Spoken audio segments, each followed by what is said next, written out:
আমি তোমাকে ভালোবাসি উদ্যান ভাই। তুমি মিম আপুর সাথে কথা বলবে না? আমার খারাপ লাগে খুব। বাক্যটি উচ্চারণ করতেই সজোরে থাপ্পড় পড়ে রাফসার গালে।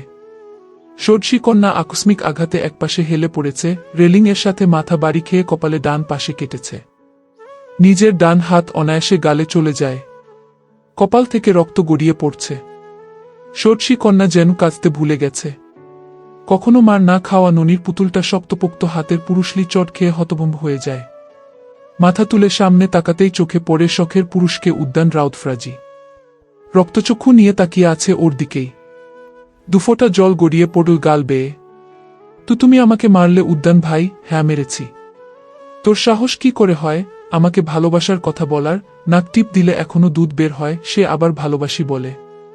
রাফসা উদ্যানকে জড়িয়ে ধরে কেঁদে কেঁদে বলে, আমি সত্যি তোমাকে ভালোবাসি উদ্যান ভাই। তুমি মারো কাটো যাই করো, আমি কখনো তোমায় ঘৃণা করতে পারবো না, কারণ আমি তোমাকে ভালোবাসি অনেক। এবার বোধহয় মাথা রক্ত উঠে গেল উদ্যানের। রাফসাকে নিজ থেকে দূরে সরিয়ে পুনরায় চট মেরে বসে। আগের চেয়ে দ্বিগুণ জোরে চট খেয়ে শব্দ করে কেঁদে উঠে রাফসা। উদ্যান রাগে কটমট করছে। রাফসার দুই বাহু ধরে ঝাঝালো কণ্ঠে বলে, আমার হাতে আর মার খেতে না চাইলে এখানেই থেমে যা রাফসা। তোকে আমি শুধুই বোনের নজরে দেখি। না, আমি কিছু জানি না। তুমি আমাকে বিয়ে করবে। তুমি শুধু আমার। তুমি কোনো মেয়ের সাথে কথা বলবে না।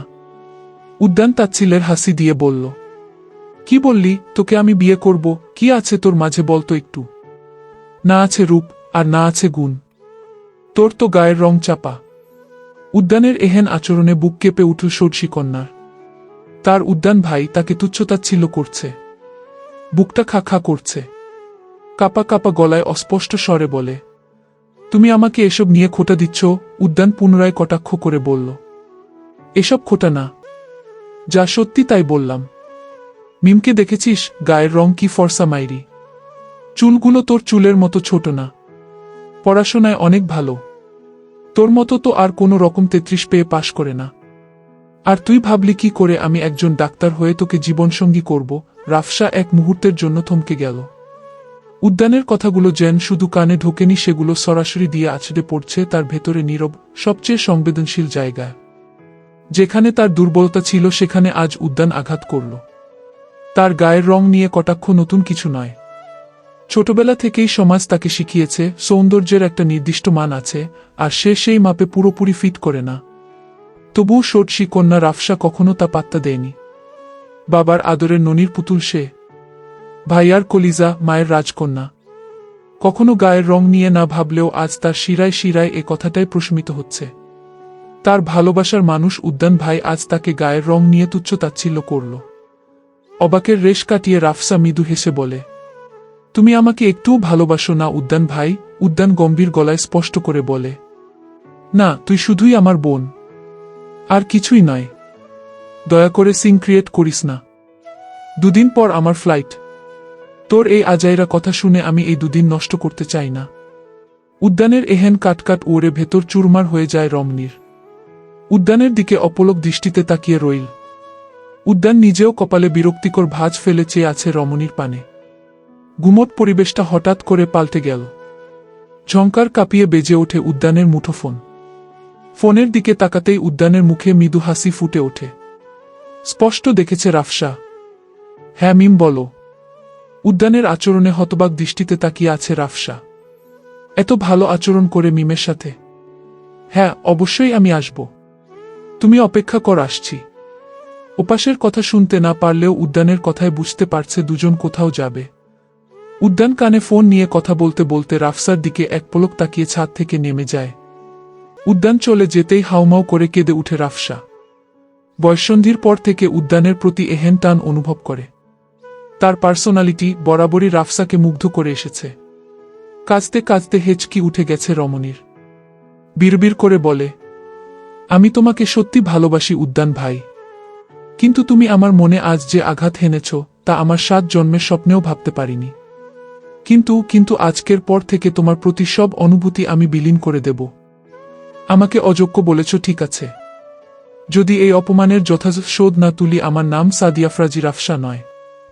জরাজীর্ণ শরীরটা নিয়ে হেলতে দুলতে ছাদ থেকে নেমে যায় রাফসা। ফরাজি বাড়িতে সন্ধ্যায় নাস্তা বানানোর ধুম পড়েছে। ফরাজি বাড়ির 3 বউ রান্নাঘরে এটা সেটা বানাতে ব্যস্ত। আর মায়ে 2 দিন পর ফরাজি বাড়ির বড় ছেলে ডাক্তারির উচ্চশিক্ষার জন্য সুইজারল্যান্ড পাড়ি জমাবে। উদ্যানের মা মিসেস রাহেলা ফরাজি এই কয়েকদিন ধরে ছেলের জন্য বিভিন্ন রকমের নাস্তা বানিয়ে প্যাকেট করছে। হাতে হাতে ওনার 2 যা সাহায্য করেছে। ফরাজি বাড়ির বড় বউ লুৎফা ফরাজি, মেজ বউ রাহেলা ফরাজি, ছোট বউ হুসাইফা ফরাজি। বাড়ির 3 কর্তা রাজনীতি মিটিংয়ে আছে। ফরাজি বাড়ির গত 20 বছর ধরে রাজনীতির সঙ্গে জড়িত। খুব ভালো নাম ডাক্তারদের। রাজনীতির পাশাপাশি পারিবারিক ব্যবসা রয়েছে। কর্তারা খুব একটা সেদিকে মাথা ঘামায় না। তারা সর্বদা রাজনীতি নিয়ে ব্যস্ত থাকে। বাড়ির ব্যবসা দেখাশোনা করে বাড়ির বুছেলে রোহান এবং উদ্যান। উদ্যানের চেয়ে 2 মাসের ছোট রোহান। রাফসা নিজের রুমে এসে দরজা বন্ধ করে থম মেরে কিছুক্ষণ বসে রইল। বুকটা ধরফর করছে। চোরাবালির মতো খা খা করছে। আজ বোধহয় মূল্যবান সম্পদ হারিয়ে ফেলল। কখনো গায়ের রং নিয়ে মাথা ব্যথা না থাকলেও আজ প্রচুর পরিমাণের আফসোস হচ্ছে। কেন আল্লাহ কালো করে বানালো? কালো মেয়েদের যে এই সাদা চামড়ার সমাজে দাম নেই। না ভেঙে পড়লে চলবে না। উদ্যানের তখনকার কথাগুলো মাথায় ঘুরছে। এখন অক্টোবর মাসের শেষ দিকে। এপ্রিলে রাফসার এসএসসি পরীক্ষা শুরু হবে। পড়ালেখায় এত ভালো না, তবে ততটাও খারাপ না। শুধু করে না। প্রায় 1 ঘন্টা ধরে বিছানায় বসে এক ধ্যানে নিচে তাকিয়ে আছে। কিছু ভাবছে রাফসা। এই নিয়ে 2 দিন অপমানিত হল, কিন্তু আর নয়। নিজেকে ভেঙ্গে চুরে তৈরি করবে। বসা থেকে উঠে বসে ওয়াশরুম থেকে ফ্রেশ হয়ে আসে। আয়নার সামনে দাঁড়িয়ে নিজেকে খুঁটিয়ে খুঁটিয়ে দেখছে। ঘন চিকেন ব্রু। লোকে দেখলে অবশ্যই বলবে ব্রু প্লাক করা। কিন্তু রাফসার ব্রুগুলো এমন। চোখগুলো মাঝারি সাইজের, পাপড়িগুলো কিছুটা ঘন, গোলগাল চেহারা। নাকটা উঁচু নয়, কিছুটা বোচা। ঠোঁটের কোণে এসে দৃষ্টি আটকে। ঠোঁটের নিচে কিনারায় বাম পাশে মাঝারি সাইজের একটা কুচকুচে কালো তিল, যেটা পুরো চেহারার উজ্জ্বলতা বৃদ্ধি করে। ঠোঁট প্রশস্ত করে হাসলে তিলটার কারণে সৌন্দর্য বৃদ্ধি পায়। গায়ের রংটা কালো নয়, শ্যামলা গায়ের রং। চুলগুলো কোমর ছুঁই ছুঁই। হালকা সোজা চুলগুলো নিচের দিকে এসে বাঁকানো। রাফসা সচরাচর চুল আঁচড়ায় না। চুলগুলো সবসময় উস্কো খুস্কো থাকে। নিজের শরীরের যত্ন কখনোই নেয় না। মানিতে চাইলেও দেয় না। উদাসীন সে সব কিছুতে। কিন্তু আজ নিজেকে একটুখানি গুছিয়ে নিতে ইচ্ছে করছে। হাত বাড়িয়ে চিরুনি তুলে নিয়ে চুলে চালা। 3 দিন মাথা না আঁচড়ানোর কারণে দলা পাকিয়ে আছে। সময় নিয়ে খুব যত্ন সহকারে জোট ছুটিয়ে বেনি করে চুলে। মুখে ময়েশ্চারাইজার দেয়। ব্যাস, এতেই অনেকটা সুন্দর লাগছে। তারপর জানালার ধারে রাখা পড়ার টেবিলে এগিয়ে যায়। চেয়ার টেনে বসে পড়ে। বাংলা বইটা বের করে। সুভা গল্পটা আধ ঘন্টা মনোযোগ দিয়ে ইম্পর্টেন্ট লাইনগুলো দাগিয়ে পড়ে। সুভাকে নিজের সাথে অজান্তেই তুলনা করে। বাকশক্তি সুভা কখনো প্রতাপের প্রতি ভালোবাসা প্রকাশ করতে পারেনি। আর রাফসা উদ্যানের প্রতি ভালোবাসা প্রকাশ করে শুধু পেয়েছে অবহেলা, অপমান, অবজ্ঞা। রাত এখন 11টা। প্রায় 3 ঘন্টা ধরে পড়ছে রাফসান। বই খাতা গুছিয়ে রেখে উঠে দাঁড়ায়। পড়াশোনার প্রতি আগ্রহ না থাকলেও সায়েন্স নিয়েছে, যার একমাত্র কারণ উদ্যান। ডিনার করার জন্য রাফসা নিচে নেমে আসে। ফরাজি বাড়িতে এটাই নিয়ম, একসাথে বসে খাওয়া। ধীর কদম ফেলে রাফসা সিঁড়ি বেয়ে নেমে আসছে। ইতিমধ্যে সকলে টেবিলে বসে পড়েছে। ফরাজি বাড়ির জনসংখ্যা বেশি হওয়ার দরুন ডাইনিং টেবিল অনেকটা বড়। রাফসা নিজের বরাদ্দকৃত চেয়ারে বসে পড়ে। তবে চোখ তুলে সামনে তাকাতেই উদ্যানের সঙ্গে চোকাচোকি হয়। ওর পাশে মিম বসে আছে। মিম ওদের ফুফাতো বোন। রাফসা চোখ নামিয়ে নীল। ভুলেও দ্বিতীয়বার চোখ তুলেনি। সর্বক্ষণ পরিবেশ মাতিয়ে রাখা মেয়েটা আজ একেবারে চুপচাপ হয়ে খাচ্ছে। এ বিশ্বাসটা কারোই হজম হচ্ছে না। হুসাইফা ফরাজি মেয়ের পাতে তরকারি তুলে দিতে দিতে বলে, কোথায় ছিলি সারা সন্ধে? নাস্তা করলি না? শরীর খারাপ লাগছে, রাফসা হালকা করে বলে। তেমন কিছু না আম্মু। কিছু মাস পর পরীক্ষা তো তাই পড়ছিলাম। ডাইনিং এ যেন বোমা পড়েছে। সবাই ভূত দেখার মতো চমকে উঠেছে। যেই মেয়েকে ধরে বেঁধে পড়ানো যায় না, সেই মেয়ে কিনা আজ নিজেই পড়েছে। সকলের চোখে অবকতার ছাপ। রাহেলা ফরাজি অবাক হয়ে বলল, তোর কি শরীর খারাপ মা, এমন কথা বলছিস? রাফসা বোধহয় কিছুটা বিরক্ত হল। সবার এহেন দৃষ্টি বিরক্ত লাগছে। ঠান্ডা গলায় বলে, আমার দিকে না তাকিয়ে খাবার খাও। এমন করছো কেন? সবাই কিছুটা স্বাভাবিক হয়ে খাওয়ায় মনোযোগ দেয়া। মিম হেসে বলে, খুবাহ, আমাদের রাফসা দেখছি চেঞ্জ হয়ে যাচ্ছে। খুব ভালো করে পড়াশোনা কর। রাফসা চোখ তুলে তাকায়। উদ্যান নিজেও কপাল কুঁচকে ওর দিকেই তাকিয়ে আছে, যার দরুন চোকাচোকি হয় আবারও। রাফসা খেতে খেতে বলল, সবসময় মানুষ এক থাকে না মিম আপু। মানুষ মাই পরিবর্তনশীল। এহেন কথায় ভ্রু কুঁচকে যায় উদ্যানের। মেয়েটা আজ অনেক ভদ্র হয়ে গেছে দেখছে। গলা ফাটিয়ে চিৎকার করে কথা বলা মেয়েটা আজ যথেষ্ট মার্জিতভাবে কথা বলছে। ধীরে ধীরে উদ্যান নিঃশ্বাস ফেলে খাওয়াত মন দেয়। তবে খানিক বাদেই চোখ তুলে রাফসার দিকে তাকাচ্ছে, যার কিনা এদিকে কোনো হুঁশ নেই। এক ধ্যানে খাবার খাচ্ছে। মনে হচ্ছে আশেপাশে কেউ নেই, আর থাকলেও ওর যায় আসে না। উদ্যান যতবার চোখ তুলে তাকাতো ততবার রাফসাকে নিজের দিকে তাকিয়ে থাকতে দেখত। তবে আজ একটাবারের জন্য চোখ তুলে তাকাচ্ছে না। এতে ভেতরে ভেতরে হাঁসফাঁস লাগছে। রাফসা খেয়ে উঠে পড়ল। কোনো কথা না বলে চলে যায়। সেদিকেই তাকিয়ে রইল উদ্যান রাউত ফরাজি। রাফসা ঘুমানোর আগে ভোর 5টার অ্যালার্ম দিয়ে রেখেছিল। 5টা বাজতেই অ্যালার্ম বেজে ওঠে। ঘুমের ব্যাঘাত ঘটাতে চোখ মুখ কুঁচকে ফেলে রাফসা। ঘুমের ঘোরেই অ্যালার্ম বন্ধ করে দেয়া। তবে 10 মিনিট পর ঝংকার কাঁপিয়ে বেজে ওঠে অ্যালার্ম আবারও। ধরফর করে উঠে বসে রাফসা। চোখে মুখে এখনো ঘুমের রেস। ধুলু ধুলু পায়ে ওয়াশরুম থেকে ফ্রেশ হয়ে উবু করে আসে। ফজরের নামাজ আদায় করে। কিছু সময় কোরআন তেলাওয়াত করে। 6টা বাজে পড়ার টেবিলে পড়তে বসে। 10:30 থেকে স্কুল। এখনো প্রচুর সময় আছে। সকালের পড়া খুব দ্রুত মুখস্থ হয় শুনেছে। তবে কখনো পড়তে বসা হয়নি। রাফসা সারাদিন মাফিক একটা রুটিন তৈরি করেছে আগে। তারপর বাজলজি বই নিয়ে মনোযোগ দিয়ে পড়তে থাকে। তবে বেশিক্ষণ ধরে মনোযোগ ধরে রাখতে পারেনি। মাথা ধরে আছে। আজ প্রথম পড়তে বসেছে সকালে, তাই একটু মাথা ব্যথা করছে। বইটা রেখে উঠে দাঁড়ায়। 1 কাপ কফি খেলে ভালো লাগবে। নিচে এসে দেখে বাড়ির 3 বউ বসে চা খাচ্ছে আর আড্ডা দিচ্ছে। রাফসাকে এত সকালে দেখে টাসকি খেয়ে যায় 3 যা। গোল গোল চোখে তাকিয়ে রইল। রাফসা সেই দৃষ্টি পাওয়া না দিয়ে মাকে বলে, আম্মু আমার মাথা ব্যথা করছে, প্লিজ একটু কফি বানিয়ে দাও। মাথা ব্যথা করছে শুনে ব্যস্ত হয়ে পড়েন হুসাইফা ফরাজি। একটা মায়ে মেয়ে, খুব আদরে বড় করেছে। রাফসা সকলের আদরের। ফরাজি বাড়ির সবচেয়ে ছোট, তাই পুতুলের মতো বড় হয়েছে। তবে বাবা চাচারা একটু বেশি আদর করে। রাফসা ওর দাদু রাফিয়া ফরাজির মতো হয়েছে দেখতে। বাবা চাচারা রাফসার মাঝে ওনাদের মাকে খুঁজে পায়, তাই অন্য ছেলে মেয়েদের তুলনায় ওকে বেশ আদর করে। হুসাইফা ফরাজি মেয়ের কপালে গালে হাত দিয়ে উদ্বিগ্ন হয়ে জিজ্ঞেস করল, কি হয়েছে মা? আম্মুকে বলো। বেশি খারাপ লাগছে? মায়ের অস্থিরতা দেখে মৃদু হাসে রাফসা। না আম্মু, আমি ঠিক আছি, শুধু একটু মাথা ব্যথা করছে। কফি খেলে ঠিক হয়ে যাবে। হুসাইফা ফরাজি দ্রুত মাথা নাড়িয়ে কিচেনের দিকে ছুটেন। রাফসা সোফায় বসে। উদ্যানের মা ওর পাশে বসে মাথায় হাত বুলিয়ে বলে আদুরে গলায় বলল, কি হয়েছে সোনা? তোর চোখ মুখ শুকিয়ে আছে কেন?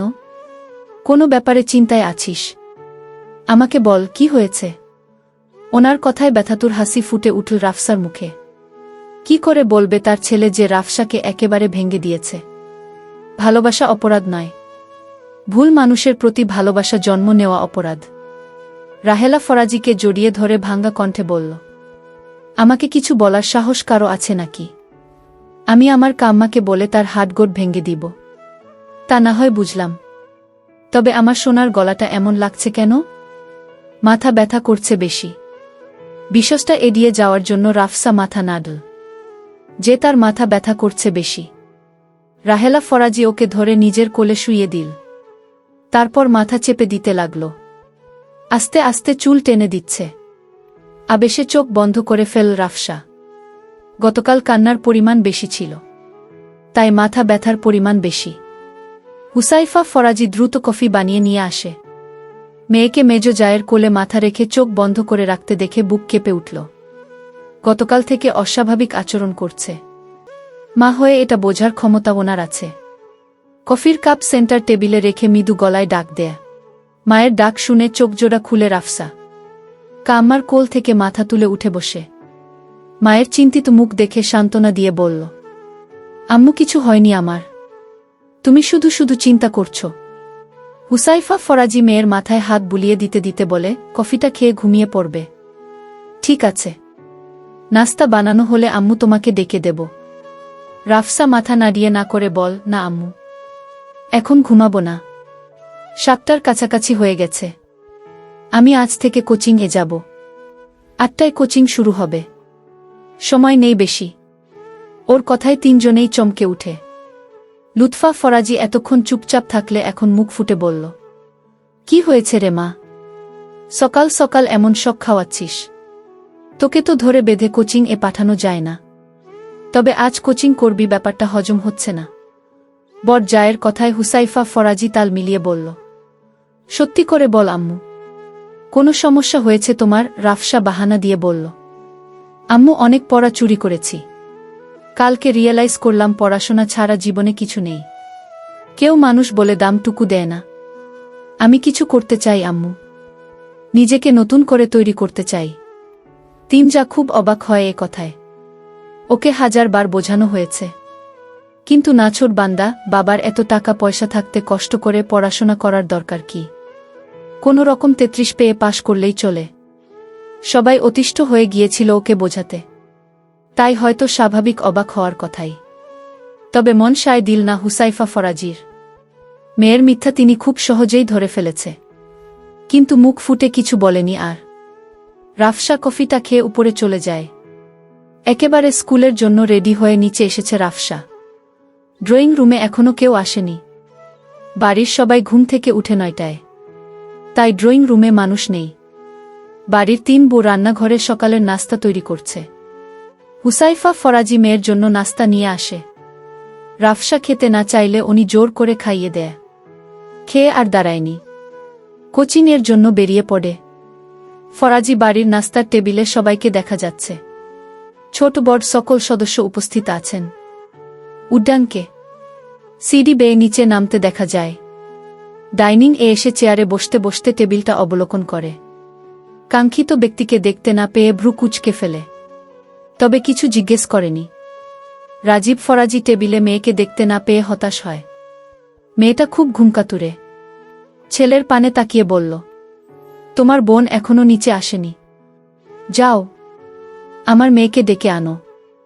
বাবার কথায় খেতে খেতে উঠে যায় রিশান, রাফসার বড় ভাই। বর্তমানে চট্টগ্রাম বিশ্ববিদ্যালয়ে ফিজিক্সে অনার্স করছে। ছেলেকে বাধা দিয়ে হুসাইফা ফরাজি বলল, যেতে হবে না, তুই খেতে বস। রাফসা বাড়িতে নেই। ওনার কথায় সকলের ভ্রু কুঁচকে যায়। রাজীব ফরাজি গম্ভীর মুখে বলল, কোথায় গিয়েছে আমার মেয়ে? এত সকালে বাড়িতে নেই কেন? রিশান নিজেও তাল মিলিয়ে বলল, বনু তো এত সকালে উঠে না আম্মু। তাহলে কোথায় গেল? হুসাইফা ফরাজি কফি ঢালতে ঢালতে বলল, রাফসা কোচিং এ গিয়েছে, আজ থেকে কোচিং করবে বলল। নাস্তা করেই গেছে। আরেক দফা চমক 7 সকালে। সবার চোখ যেন কোটর থেকে বেরিয়ে আসার উপক্রম। রাজীব ফরাজি কাল অনেক রাতে বাড়ি ফিরেছেন, তাই কাল রাতের বিষয় জানেন না। অবাক হয়ে জিজ্ঞেস করল, কোচিং এ গেছে মানে কি? আমার মেয়ে পড়াশোনা করছে। হুসাইফা ফরাজি মাথা নাড়িয়ে বলে, হ্যাঁ, আমার মেয়ে আজ সকালে উঠে নামাজ পড়ে ক্লাসের পড়া শেষ করেছে। রাফসা মন দিয়ে পড়াশোনা চালিয়ে যেতে চায়। রাজীব ফরাজি কিছু সময় চুপ করে রইল, তারপর চেঁচিয়ে বলল, আলহামদুলিল্লাহ, আমার মেয়ে পড়াশোনা করবে। ভাই বিছানায় গড়াগডি করে হাসার মতো খুশি। ওনার হঠাৎ চেঁচানোতে থতমত খেয়ে যায় সকলে। ভয় পেয়েছে সবাই, খুশি রাফসার এমন পরিবর্তনে। তবে একজনের মনে ঝড় তুফান বয়ে যাচ্ছে। অবহেলা? হ্যাঁ, এটা অবহেলাই তো। যেই মেয়ে সারাক্ষণ পেছনে ঘুরঘুর করে বেড়াত সেই মেয়ের হঠাৎ সরে যাওয়াতে হজম হচ্ছে না। কফির কাপ ধরে রাখা হাতটা শক্ত হয়ে আসে, চোখে স্পষ্ট রাগের ঝিলিক। নাস্তা না করে উঠে গটগট পায়ে বাইরে চলে যায়। ওর হঠাৎ উঠে যাওয়াতে কেউ কিছু বলেনি। সবাই এখন রাফসার বিষয়ে এক্সাইটেড, এটা ওটা নিয়েই কথা বলছে। রাফসার এখন 4র্থ ক্লাস চলছে। উজ্জ্বল স্যার জীববিজ্ঞান ক্লাস নিচ্ছেন। অন্যদিন রাফসা কথা বলে পুরো ক্লাস পার দেয়া, তবে আজ ফার্স্ট বেঞ্চে বসে মনোযোগ সহকারে ক্লাস করছে। এতে ওর প্রাণপ্রিয় 2 বান্ধবী সায়মা সাবিকুন টাসকি খেয়ে গেছে। ওদের চোখ কোটর থেকে বেরিয়ে আসার উপক্রম। রাফসাকে এত শান্ত হয়ে ক্লাস করতে আজ প্রথম দেখল, তবে কিছু জিজ্ঞেস করতে পারছে না। ওদের মায়া অতিরিক্ত দুষ্টুমির ফলে আলাদা বসানো হয়, নয়তো দেখা যাবে ক্লাস রুম মাছের বাজারে পরিণত হয়েছে। টিফিন পিরিয়ডের আর 10 মিনিট বাকি আছে। উজ্জ্বল স্যার বই বন্ধ করে বলল, আজ আর পড়াবো না, এই 10 মিনিট গল্প করেই কাটিয়ে দেব। ক্লাসের সবাই খুশিতে ইয়ে বলে চেঁচিয়ে উঠল। স্যার বলল, জানো আমরা সবাই অনেক সুখে আছি, কিন্তু নদীর পাড়ের মানুষগুলোর জীবন অন্যরকম। তাদের ভয়াবহ কোনো ব্যাপারে অনেক ভোগান্তি পোহাতে হয়। তোমরা তো জানোই আমার বাড়ি সন্দ্বীপ। আমি যখন ছোট ছিলাম তখন আমাদের পাশের বাড়ির একজনের সিজার করার প্রয়োজন খুব, নয়তো বাঁচানো যাবে না। পরিবারের সদস্যদের মধ্যে হাহাকার। কি করবে? শহরে আনার জন্য তোর জোট শুরু করে, তবে বঙ্গোপসাগর দিয়ে আসলে অনেকটা লেট হবে, রোগী বাঁচানো যাবে না। পরে অনেক টাকা দিয়ে হেলিকপ্টার ভাড়া করে শহরে আনে, তারপর আল্লাহর রহমতে বেঁচে ফিরে। রাফসা ধুম করে কথার তীর ছুড়ে, স্যার রোগী মহিলা নাকি পুরুষ ছিল? ব্যাস, সবার মুখ বন্ধ। স্যার নিজেও বেকুবের মতো তাকিয়ে রইল। পরমুহূর্তেই ক্লাসে উচ্চস্বরে হেসে উঠল সবাই। রাফসা ওদের হাসি দেখে চোখ মুখ কুঁচকে ফেলে। স্যার হতাশার স্বরে বলল, সিজার কি পুরুষের হয় নাকি মহিলার? রাফসার কথাটা বুঝতে 1 মিনিট লেগেছে। কথার মানে বুঝতে পেরে জিভ কাটে। ভালো করে খেয়াল না করেই উল্টাপাল্টা বলে বসে সবসময়। টিফিনের ঘণ্টা পড়ে যায়। টিচার বের হওয়ার পর সবাই এক এক করে বেরিয়ে গেল। পেছন বেঞ্চ থেকে তখনই সায়মা সাবিকুন রাফসাকে ঘিরে ধরে। রাফসা ওদের চাহনি দেখে জিজ্ঞেস করে, কি এমন করে তাকিয়ে আছিস কেন? সায়মা বলল, তুই আজ এত মনোযোগ দিয়ে ক্লাস করলি, আমি কি স্বপ্ন দেখছি? সাবিকুন ওর বাহুতে চাপড় মেরে বলল, এই শালি, তুই একা স্বপ্ন দেখছিস না, আমিও একই স্বপ্ন দেখছি। সায়মা ফের জিজ্ঞেস করল, কিরে বল? রাফসা এক কথায় উত্তর দেয়, আমি ভালো করে পড়াশোনা করতে চাই, নিজের পায়ে নিজে দাঁড়াতে চাই। সায়মা মুখ ভেঙচি কেটে বলে, তো এখন কি আমাদের পায়ে দাঁড়িয়ে আছিস? রাফসা বলল, আমি সিরিয়াস, মজা করছি না। সায়মা সাবিকুন এইবার একটু সন্দেহ করল। আজ সারা ক্লাস চুপচাপ ছিল রাফসা। এটা অবাক করার বিষয়। সায়মা জিজ্ঞেস করে, কি হয়েছে? রাফসা কালকের ঘটনাটা একে একে সব খুলে বলে। সব শুনে রেগে গেল দুজনে। সায়মা রাগে গজগজ করতে করতে বলে, ওই গোলামের পুতরের সামনে পেলে মাথায় তুলে আছাড় মারতাম। শালার এত বড় সাহস আমার ফ্রেন্ডকে অপমান করে। সাবিকুন রেগে বলে, এই সাধু, তুই আর এই বালের জন্য কাঁদবি না। শালার পেছনে কুয়া দিয়ে দৌড় খাওয়াতে পারলে শান্তি পেতাম। রাফসাকে সাবিকুন সায়মা সাদিয়া নামে ডাকে, ওদের নামের সাথে মিলিয়ে। ওরা গ্রুপে 5 জন। 2 জন ছেলে ফ্রেন্ড আছে, আজ আসেনি। ওরা 3 জনই টিফিনের জন্য চলে যায়। বিকেল 4টা, রাফসার স্কুল ছুটি দিয়েছে। সাবিকুন সায়মার বাড়ি অন্য রোডে। ওরা চলে গিয়েছে। রাফসা একা একা রাস্তা দিয়ে হাঁটছে। আজ গাড়ি আসেনি। ওর জন্য যে গাড়িটা আসে সেটা বর্তমানে গ্যারেজে আছে, তাই হেঁটে ফিরতে হচ্ছে। রাস্তা পার হওয়ার সময় কিছু দেখে চোখ আটকে গেল রাফসার। উদ্যান বাইকে বসে আছে, ওর পেছনে মিম। দুজনে হেসে হেসে কিছু বলছে। অসাবধানতায় সিএনজি সামনে পড়ে যায় রাফসা, তবে আল্লাহ বাঁচিয়েছে, ড্রাইভার ব্রেক কষে ফেলে, ফলে দুর্ঘটনা হতে হতে বেঁচে যায়। রাফসার ভয়ে হাত পা অসাড় হয়ে আসছে, অস্বাভাবিকভাবে কাঁপছে। ও চোখ তুলে তাকাতেই উদ্যান বাইক চালিয়ে যেতে যেতে বিরক্ত নিয়ে ওর পানে তাকিয়ে বলল, ডিসগাস্টিং গার্ল। বলেই জোরে টান দিয়ে চলে গেল। মিম মোবাইলে কথা বলায় ব্যস্ত ছিল বিধায় খেয়াল করেনি বিশ্বাসটা। রাফসার মুখে মলিন হাসি ফুটে উঠল। মনে মনে আওড়ালো, আমি ভালো নেই এই কথাটা আমি ছাড়া দুনিয়ার কেউ জানে না। পুরুষের অবহেলায় নারীর একতরফা ভালোবাসা যেন এক নীরব যুদ্ধ, যেখানে হার নিশ্চিত জেনেও নারী লড়ে যায় শুধু ভালোবাসা টানে। নারীর ভালোবাসা বুঝতে পুরুষ তোমায় 1000 বার জন্ম নিতে হবে। পৃথিবীতে সবচেয়ে ভয়ঙ্কর শব্দ একতরফা ভালোবাসা, যা নির্বে মনে বয়ে নিতে হয়। ভালোবাসা অপরাধ নয়, তবে ভুল মানুষের প্রতি ভালোবাসা জন্ম নেওয়া অপরাধ। একতরফা ভালোবাসা একা বয়ে চলে যে জন, সে জন জানে ভেতরে ভেতরে প্রতিটা সময় গুমডে গুমডে মরতে হয়। জীবিত থেকেও তার মন মিতে পরিণত হয়। পুরুষ, তুমি অতিথি পাখির আগমন দেখে নিজের পোষা পাখিকে কখনো ছেড়ো না। কারণ সৌন্দর্য ক্ষণস্থায়ী, তবে মায়া চিরস্থায়ী। বাড়িতে ফিরে রাফসা গোসল করে নেয়। শরীর কুলোচ্ছে না, অসাড হয়ে আসছে বুকের ভেতর। শখের পুরুষের কাছ থেকে বোধহয় সবাই এমন ব্যবহার পায়। হয়তোবা না, সবার ভাগ্যে তো আর উদ্যান নামক পাষাণ পুরুষ জুটে না। সেই সকালে খেয়েছে আর খায়নি, তাই নিচে চলে যায় রাফসা। বিকেলে পুরো বাড়ি নিস্তব্ধতা বিরাজ করছে। দুপুরে খেয়ে সবাই ঘুমাচ্ছে বোধহয়। পেটে খিদে থাকলেও গলা দিয়ে খাবার নামবে না। রাফসা নিজেকে শক্ত রাখার চেষ্টা করছে। রান্নাঘরে গিয়ে নিজের হাতেই খাবার নিয়ে ডাইনিং এ খেতে বসে। খাবার চিবানোর শক্তি বোধহয় ক্ষয় হয়ে গেছে। পানি দিয়ে গিলে কোনো রকম খেয়ে রুমে চলে আসে। ঘুমে চোখ জুড়িয়ে আসছে, তবুও রাফসা ঘুমাবে না বলে ঠিক করে বারান্দায় গিয়ে বসে বিকেলে প্রকৃতি দেখছে। বিকেলটাও যেন কারো প্রতি এক আকাশ পরিমাণ অভিযোগ পুষে রেখেছে, তবে মুখ ফুটে কিছু বলতে পারে না। যেমন নারী পারে না তার শখের পুরুষের কাছে অভিযোগ, অভিমান পেশ করতে। কিছুক্ষণ বারান্দায় থেকে আবার নিচে চলে আসে। কিচেনে গিয়ে নিজের জন্য 1 কাপ কফি বানিয়ে নেয়। তা নিয়ে সোজা ছাদে চলে যায়। বিকেলের সূর্যটা ধীরে ধীরে ঝুঁকে পড়েছে পশ্চিমের আকাশে। লালচে কমলা আলো ছাদের মেঝেতে লম্বা ছায়া ফেলছে, ঠিক যেন রাফসার বুকের ভেতরের ভারী কষ্টগুলো বাইরে এসে পড়েছে। বাতাস বইছে, নরম অথচ অদ্ভুত রকমের ঠান্ডা। সেই বাতাসে কোনো স্বস্তি নেই, আছে শুধু শূন্যতার গন্ধ। রাফসা ছাদের রেলিংয়ে হেলান দিয়ে দাঁড়ায়। নিচে শহরের কোলাহল, গাড়ির হর্ন, মানুষের হাসি, সবই যেন খুব দূরের কিছু। এই বিকেল তার কাছে রঙিন নয়। বিকেল মানে অপেক্ষা, বিকেল মানে না পাওয়ার আরেকটা দিন শেষ হয়ে যাওয়া। সূর্যটা যত নামছে তার বুকের ভেতর জমে থাকা কষ্ট তত গাঢ় হচ্ছে। রাফসার চুলগুলো বাতাসে উঠছে, কিন্তু সেগুলো সরানোর চেষ্টা করে না।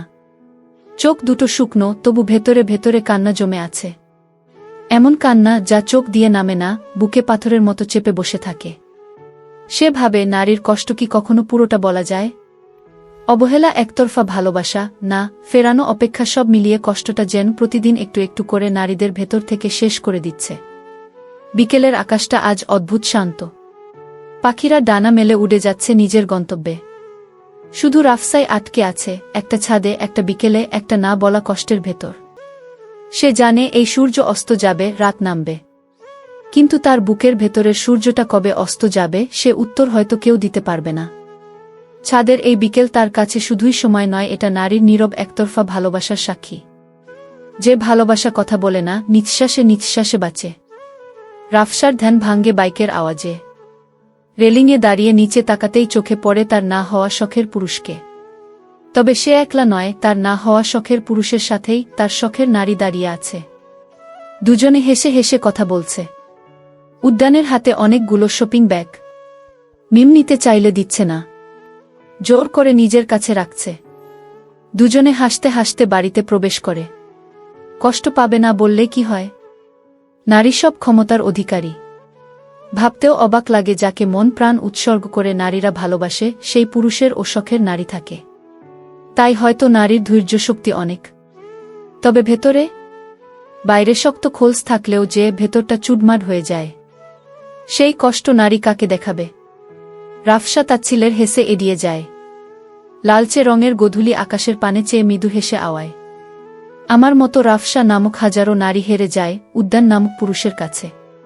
পুরুষ, তুমি নারীর ভালোবাসার মর্যাদা দিতে ব্যর্থ। পুরুষ, তুমি সঠিক নারীর কদর করতে জানো না। মুখে ব্যথাতুর বেদনার হাসি, বুকে হাজারো হাজারো অভিযোগ, অভিমান। রাজনীতি যে শুধু মিছিল, স্লোগান আর ভোটের বাক্সের সীমাবদ্ধ, এ বিশ্বাস যারা করে তারা আসল খেলার ধারে কাছেও নেই। প্রকৃত রাজনৈতিক শুরু হয় তখন, যখন আলো নিভে যায়, ক্যামেরা বন্ধ হয়, আর সিদ্ধান্তগুলো নেওয়া হয় নিঃশব্দে। এই ষড়যন্ত্রের নাম ছিল না কোনো কাগজে, ভেতরে একে ডাকা হতো নীরব চুক্তি। পলিটিক্সে বন্ধু হয়ে পড়ে সেও হয়ে যায় বন্ধু। ফরাজি বাড়ি প্রায় ২৮ বছর ধরে রাজনীতির সঙ্গে যুক্ত। উদ্যানের দাদা আব্বাস ফরাজি ছিলেন একজন সৎ রাজনীতিবিদ। তার দাপটে কাঁপত পুরো এলাকা। চট্টগ্রাম জেলার সত্যবান ন্যায় পরাজন একজন মন্ত্রী ছিলেন তিনি। সেই থেকে রাজনীতি ধরে রেখেছে ফরাজি বাড়ির ৩ ছেলে। বাবার মতোই ওনারা হয়েছে সৎ এবং কর্মঠ রাজনীতিবিদ। কোনো রকমে আপোষ করেন না তারা। তবে বাড়ির বড় ছেলে জাহিদ ফরাজি, তার চরিত্র গভীরতর। উদ্যানের বড় আব্বু, তিনি এত কিছুর মাঝে রাজনীতির সঙ্গে জড়িত না থেকেও খুব বড় একটা অদৃশ্যের সাথে যুক্ত উদ্যান রাউত ফরাজি। চট্টগ্রাম মেডিকেল কলেজ থেকে ডাক্তারি পাশ করেছে কিছু মাস। তার কখনোই রাজনীতির প্রতি আগ্রহ ছিল না। তবে সবচেয়ে দামি মূল্যবান সম্পদের রক্ষার্থে জড়িয়ে পড়েছে পলিটিক্সে। হাজারো রহস্যময় সত্য লুকিয়ে আছে ফরাজি বাড়ির প্রতিটা দালানে। রাত ১০টার কাছাকাছি সন্ধ্যার পর ছাদ থেকে নেমে রাফসা নিজের ঘরেই ছিল। নাস্তা করার জন্য মা ডেকে গেলেও নিচে যায়নি। ও জানে ড্রয়িং রুমে এখন সেই পুরুষ থাকবে। রাফসা নিজেকে শক্ত করে গড়ে তুলতে চায়, নিজেকে আর ভাঙতে দিবে না। সন্ধ্যার পর পড়তে বসেছে। রসায়নের জৈব যোগ পড়ছে সেই সন্ধ্যা থেকে। রসায়নের এই অধ্যাসটা কঠিন বেশ, তবে মনোযোগ দিয়ে পড়েছে। প্রয়োজনে ল্যাপটপে অনলাইন ক্লাস করেছে।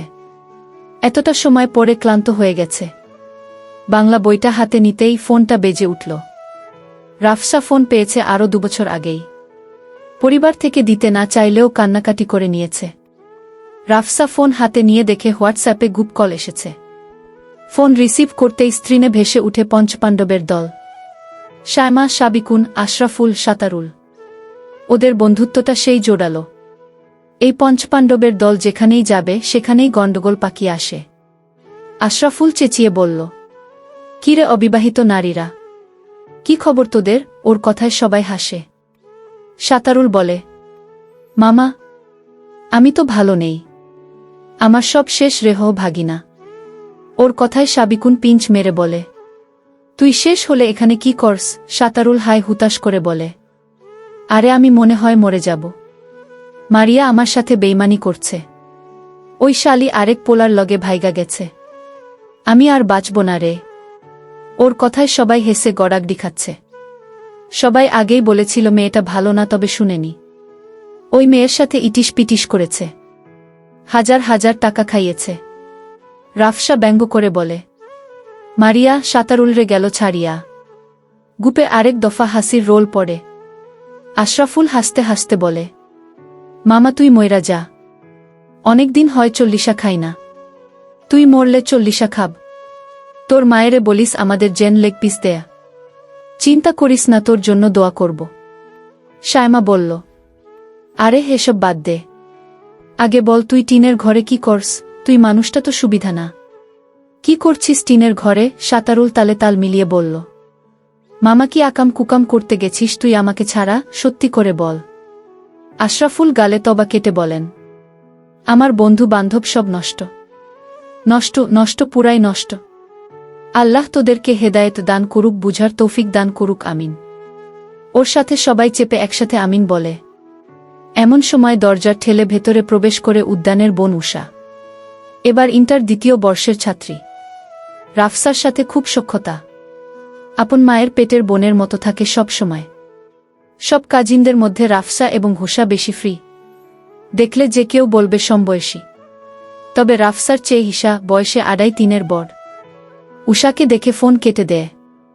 বইখাতা গোছাতে গোছাতে শান্ত গলায় বলল, আপু, কিছু বলবে তুমি? বসো না। এশা এগিয়ে এসে বিছানায় বসে তীক্ষ্ণ দৃষ্টিতে রাফসাকে পরখ করে। রাফসা সেই দৃষ্টিতে থতমত খেয়ে যায়। ঈশা ভ্রুকুচকে জিজ্ঞেস করে, সত্যি করে বল, কি হয়েছে তোর? ঠিকঠাক পড়তে বসছিস? এতটা শান্ত তো তুই না রাফসা। বল আমাকে, সমস্যা কি? রাফসা কি বলবে? আপু, তোমার ভাই আমার মন ভেঙে দিয়েছে। আমাকে অপমান করেছে, ভালোবাসা প্রকাশ করাতে থাপ্পড় মেরেছে, ওর কমতি নিয়ে তাচ্ছিল্য করেছে। কোনো মুখে এইসব কথা বলবে? বোন হিসেবে হয়তো উষা নিজেও ভাইয়ার জন্য সুন্দরী মেয়ে চায়। সুন্দরী ভাবি তো চাইতেই পারে। কিরে, কি ভাবিস? কিছু জিজ্ঞেস করেছি আমি। রাফসা টেবিল থেকে উঠতে উঠতে বলে, কি হবে? বাড়ির মানসম্মান বাঁচানোর জন্য যুদ্ধ করছি। এসএসসি পরীক্ষায় ফেল করলে তো আবার ফরাজি বাড়ির বদনাম হবে, তাই বাড়ির সম্মান রক্ষা করছি আপু। ঈশা সন্দেহ কণ্ঠে বলল, আর যাই করিস, আমাকে মিথ্যা বলার চেষ্টা করিস না। তোর মিথ্যে ধরতে আমার 1 সেকেন্ড লাগবে না। যদি বলতে না চাস বলিস না, তবে আমি তোর সব বিপদে আছি। কখনো নিজেকে একা ভাববি না, ওকে? রাফসা হেসে মাথা নাড়িয়ে বলল, অবশ্যই রানী সাহেবা। উষা হেসে বলল, খেতে আয় নিচে, সবাই ডাকছে। হ্যাঁ চলো। দুজনে নিচে নেমে আসে। ইতিমধ্যে চেয়ারে বসে গেছে সবাই। গতকালের মতো আজও উদ্যানের পাশে মিম বসেছে। বাড়ির কর্তারা এখনো আসেনি। ওনাদের বাড়ি ফিরতে রাত হয় সচরাচর। রাফসা নিজের চেয়ার টেনে খেতে বসে। খাওয়ার সময় সবাই কথা বললেও ও চুপচাপ খেয়েছে, যেন আশেপাশে কেউ নেই। আর থাকলেও ওর যায় আসে না। উদ্যান ক্ষণে ক্ষণে চোখ তুলে তাকিয়েছে, তবে রাফসার এহেন আচরণ সহ্য হচ্ছে না। রাফসা খেয়ে বেসিনে হাত ধুতে যায়। ওর পেছন পেছন উদ্যানও ছুটে। রাফসা হাত ধুয়ে পেছনে ফিরতেই উদ্যানকে দেখে থমকে দাঁড়ায়। উদ্যান ওর পানে চেয়ে বিরক্ত গলায় বলে, তুই আমার সামনে আসিস না। তোকে দেখলে আমার দিনটাই খারাপ যায়। প্লিজ, আমি যাওয়ার আগে আমার সামনে তোর এই থোবটা নিয়ে আসবি না। কথাটা বলেই হাত না ধুয়ে যেভাবে এসেছে ঠিক সেভাবেই চলে গেছে।